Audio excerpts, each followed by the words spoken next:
Caller, I can hear you now. What's your name, comment, and or question? Hey, it's Anoa. Hey, Anoa, what do you got? I don't. Atlanta got a different area code than that. No, I still have my West Virginia number, but I was just calling because I did not get a chance to. I was dealing with kids, so I didn't get a chance to call in just about earlier when you were talking about the Tamir Rice. Yes. Decision and basically the shaming of the family. Yeah. Like, I really do think that when you get to the point where, these civil suits, these vehicles, this is a vehicle to hold the state, to hold the government accountable for what is done. Mm-hmm. People are like, oh, you shouldn't be trying to get money. You can't put a price tag on what's lost. But if we do not have these civil suits, and let everyone be clear too, it's not just these wrongful death suits. There is so much money that has been paid out by major cities, on behalf of police brutality cases, wrongful deaths, but also you have property damages, assaults, all types of goes on. And this comes out of some fund someplace the cities have to pay for this stuff. Yeah. And the police themselves, nor the department, nor the unions are ever accountable. And this is a problem. And we see these sums being paid out to families because you're right. People are right. On the one hand, that's however many millions of dollars, $6 million, is never going to compensate anyone. Right. But at the same time, the same people who are upset that Sandy Hook families cannot sue Remington are upset with this family for suing the city of Cleveland, for suing. You know what I'm saying? Like that is their right. Like, if we're talking about people have a right to sue, what more right? That's directly related. Right. You know what I'm saying? So I have a problem. I did see that earlier today on Twitter as well. And I just wanted like we need to get to a point where, these sums are egregious and it's ridiculous that we're subsidizing bad police behavior. But until people in their local communities, until we really start demanding, greater accountability.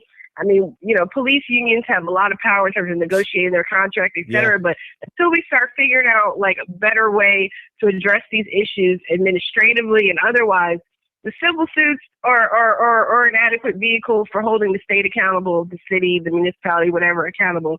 When they actually file, these are also, in some instances, they're 1983 suits. That's a code section of the Civil Rights Act. Mm-hmm. These are viable options for accountability purposes. And I get people are just like, oh my God, what do you need all that money for? If you hit me with your car, right? I mean, and you cause me damage, you have the right to pain and suffering. That is established in law. So it's ridiculous that we try to undermine these people, that have what it is though. No, it's this false idea that we have to, it's this damn purism. Telling you I got a problem with purism. Like, I don't have a problem with you having a purity test, but you can't be so pure that you expect black people or any other people to opt out of the system that hurt them from getting remunerations for the pain. Like, what kind of ridiculousness is that to say, oh, I should abstain from receiving this compensation that is due me because of the deed that was done to me? That's just stupid. Go ahead. I agree. Like that was just the only thing I was trying, and I was like, oh, I had to deal with the kids, but I wanted to go back to that. And then what you're saying with burning your bus and stuff like that, you know what I'm saying? I absolutely agree. I don't like if someone in the chat room said, well, it's not a pledge. No, there is a demand for people to pledge. Yes. There's I pledge not, there's another website now, I pledge not to vote for Hillary, something like that. I don't need to do all that because I really feel like a lot of that stuff also is like online posturing, and it's not real on the ground, organized. Because regardless of what the outcome is, we all in our local communities and bonding together and, a national coalition need to be looking toward races going on the rest of this spring and summer, as well as 2018, 2020. And what are we putting on the table? What is being put forward? Like, I am all the way in, you know what I'm saying, until one way or the other.